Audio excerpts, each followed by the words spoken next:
Hey guys, welcome back to my YouTube channel.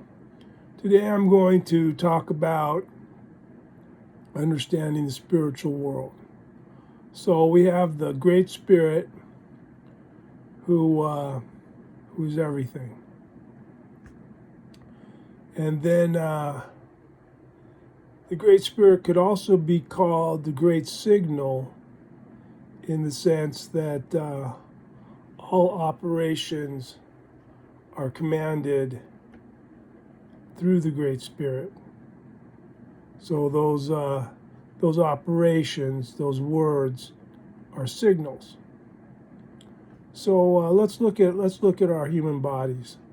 To give an analogy, think of a television. So you have a television set, and you have a remote control. The remote control sends out a coded signal that particular TV is able to receive. So the TV is coded to receive the signal from that particular remote controller. So that's why if your remote control breaks and you go online, you get a universal remote, first you have to punch in the codes to match the TV, the codes the TV has that you're trying to communicate with.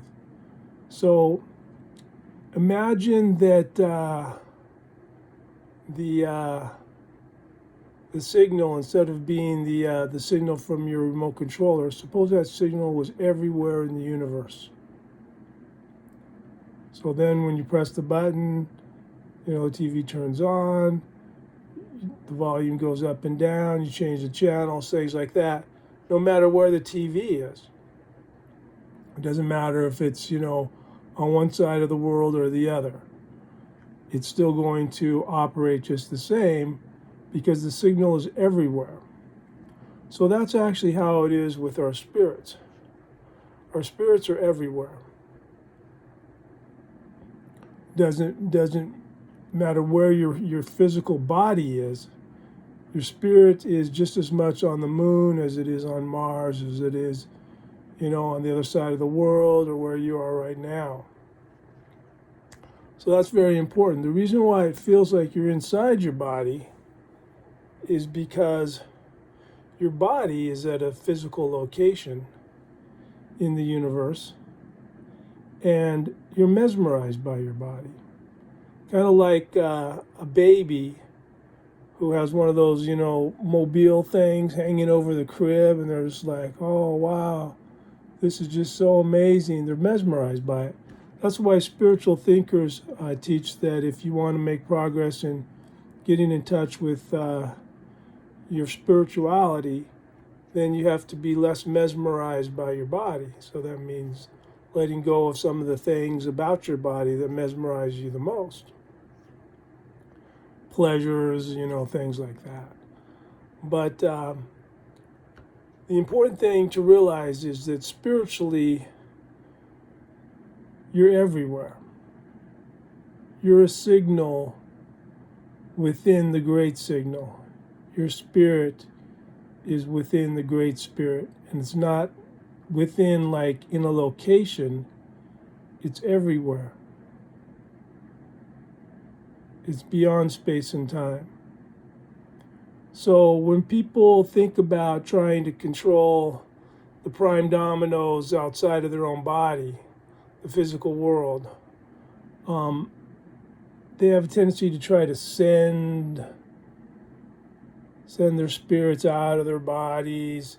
And that's a humorous testament to how much we feel like we're inside our bodies.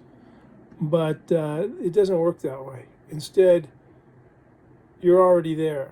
Your spirit is already there. Your spirit is already there as much as it is right here. The reason why your body interacts at this particular point in space and time is because inside your body you have your prime dominoes that are coded so that your spirit can push them. It receives pushes from your spirit that enable you to interact with the physical universe through your body. So if you could do that with an external device, a spiritual technology or ST device, then you could actually operate basically a switch outside of your own personal body. So that's the goal of spiritual technology. Now, well, it's one of the goals. And what that means is instead of having to go through the physical world, which is limited by, like the speed of light and things like that, the time is zero. There's no time difference between one part of the spiritual world and another. So you wouldn't be traveling from, let's say, New York to Paris. If you were in New York and you could operate a spiritual technology switch remotely, it would be instantaneously. In contrast, like a telephone signal going up to the satellite and bouncing back down, that would take time. So you would see that difference. So in that respect, you would be able to prove that there is a spiritual world, because it defies the laws of the physical world, which would require time for the signal to propagate. So that's an important understanding, that in the spiritual world, there's no propagation time. Signals don't take any time to propagate from one point to another, because they enjoy a complete being that is beyond our personal comprehension as humans, but we understand the implications. So the reason, just to review, the reason why it feels like you're in your body is because you're mesmerized by it. But your body is basically just a remote control device for your spirit. It's no different than a TV or a remote control truck, or, boat or whatever, plane that you control by a remote controller, a drone. The difference is, of course, your body is very sacred because it's consecrated to receive signals from your own personal spirit. And that's what makes it special. That's what makes it your body.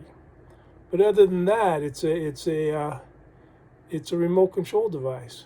So it's a consecrated life endowed remote control device. So it's very sacred. But on the other hand, it's not like our spirits. Our spirits are eternal, are pure and magnificent. The body is just like any other physical device. It breaks, it's subject to limitations and things like that. But you're controlling your body through your spirit. But your spirit is not trapped inside your body. Your spirit's everywhere. And it's just your body that is in a particular location. So it seems like you're in your body. It feels like it because your whole spirit is preoccupied. It's like, wow, this is really intense. And it's like you're on a trip or something. It's like, whoa, this is I got to pay attention to everything. And you're learning and things like that. So basically, what you have to do is you have to let go of that and realize that you're everywhere, and so is everyone else. So you've never actually separated from people. Like we feel that longing, like we miss people, or they're way away from us, or our loved ones and stuff like that, or they're departed. It's never actually happened. It's an illusion of space and time. Instead, your spirits are actually completely united. And there are differences in the ability to communicate, because, You know, it requires enlightenment and requires subtlety. I talked about that in a previous video. You have to appreciate the subtleties of the finer points of wisdom and things like that, and communicate very clearly with people. So it's something to focus on. So when you're trying to interact outside of the realm of your own personal body, try to remember that you're already there. Try to avoid this thing where you try to push your spirit out like a fluid to reach something. That's not actually the way it works. Instead, you're already there, and you have to basically learn to toggle the physicality like you do the prime dominoes inside your body.